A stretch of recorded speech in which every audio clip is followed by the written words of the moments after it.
Hello Chem 1A, this is Chapter 7, Lecture Video 6, and in this lecture video we're going to be discussing Dalton's Law of Partial Pressures. Now, the law basically states that the total pressure of a mixture of gases is equal to the sum of the pressures that each gas would exert if it were present alone. In other words, if we have a mixture of gases in a container, if we were able to calculate the pressure of each individual gas and add those all together, we would get the total pressure inside that container. And we can measure the total pressure. It's a little bit harder to measure or impossible to measure the pressure of one gas in a mixture of gases within a container. So in other words, though, if we have total pressure, that's equal to the pressure of each gas in our mixture added together.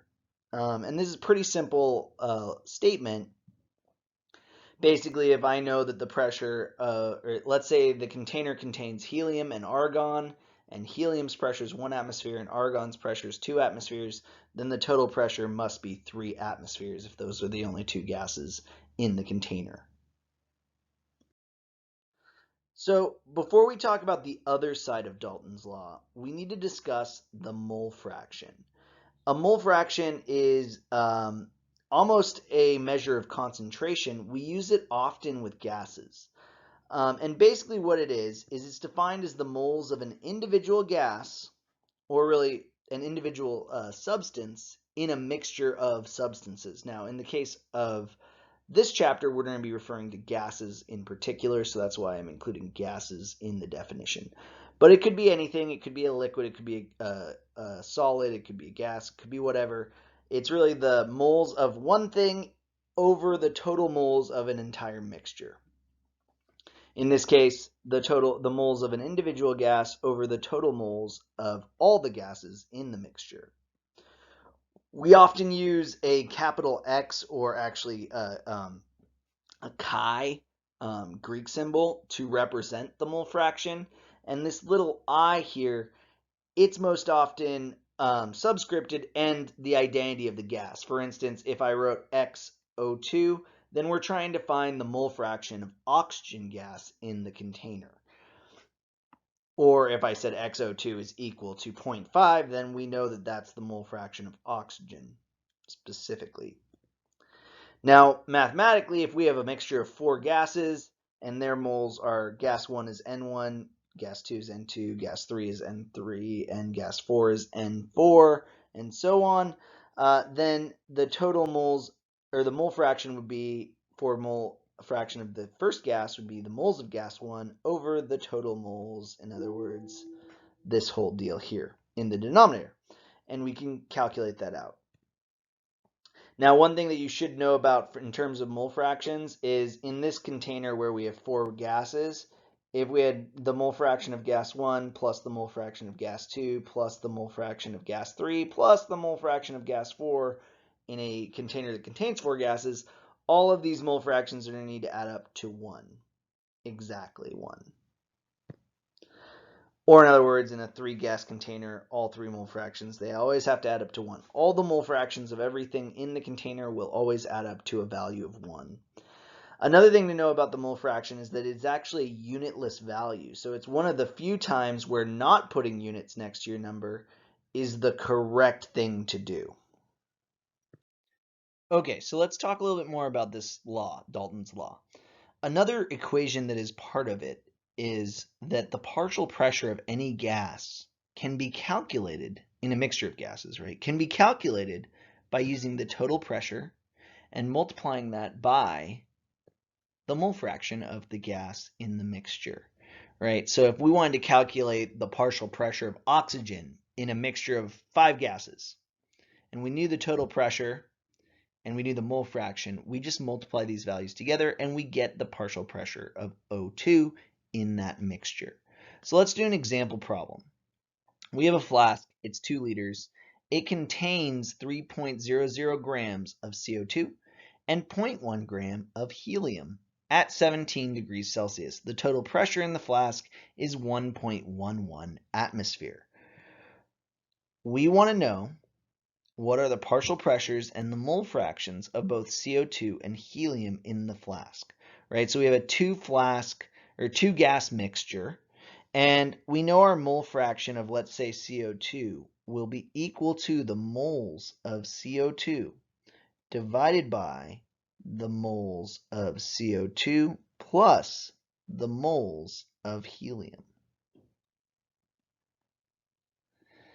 And we could do something similar for the mole fraction of helium, right? It would be moles of helium over the moles of CO2 plus the moles of helium in the denominator. And so we have grams of both of these things, right? We know that we have 3.00 grams of CO2, and we can calculate moles of CO2 using the molar mass of CO2, which is 44.01 grams of CO2 per 1 mole of CO2, right? This will give us 0.0681682 moles of CO2. We can do something similar with the helium, right? We know we have 0.10 grams of helium. And the molar mass of helium is about 4.00 grams of helium in 1 mole of helium. This will give us approximately 0.025 moles of He. All right, great. Well, now we can calculate our mole fractions, right? So we can kind of just plug in for what we just calculated. Right, I know my moles of CO2 are 0.0682 moles.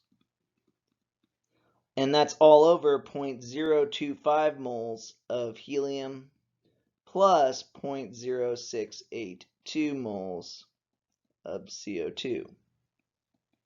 And if we do that calculation, we'll get the mole fraction. This gives us about 0.732 as our mole fraction of CO2. Now again, mole fractions are unitless values, so we're not putting any units here. And so that's our mole fraction of CO2. Now we can do the same thing again, but just put our moles of helium in the numerator, or knowing that the mole fraction of CO2 plus the mole fraction of helium has to add up to 1, we can calculate our mole fraction of helium just by subtracting 1 minus the mole fraction of CO2, right? So mole fraction of helium is equal to 1 minus 0.732, our mole fraction of CO2, which gives us 0.268 as our mole fraction there of helium. Now, so that gets us both of the mole fractions of each of our gases here in this mixture. And so now we can actually calculate the partial pressures of them using the total pressure and these two respective mole fractions, right? So we know that the partial pressure of helium is equal to the total pressure, 1.11 atms, times our mole fraction of helium, 0.268. And this will give me a partial pressure of helium of 0.297 atmospheres. And we can do this again for CO2, right? So there's two ways to get CO2 now as well. So the partial pressure of CO2 is equal to 1.11 atms times 0.732, and that'll get us the partial pressure of CO2 in atmospheres. Or, since we know that all the pressures have to add up to the total pressure, we can also say that since the total pressure is equal to the partial pressure of helium plus our partial pressure of CO2, I can say, hey, partial pressure of CO2 is also equal to 1.11 atmospheres, the total pressure, minus the partial pressure of helium, or 0.297.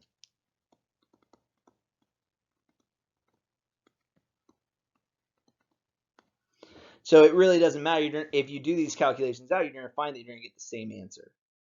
And that answer is that our partial pressure of CO2 is 0.813 atmospheres.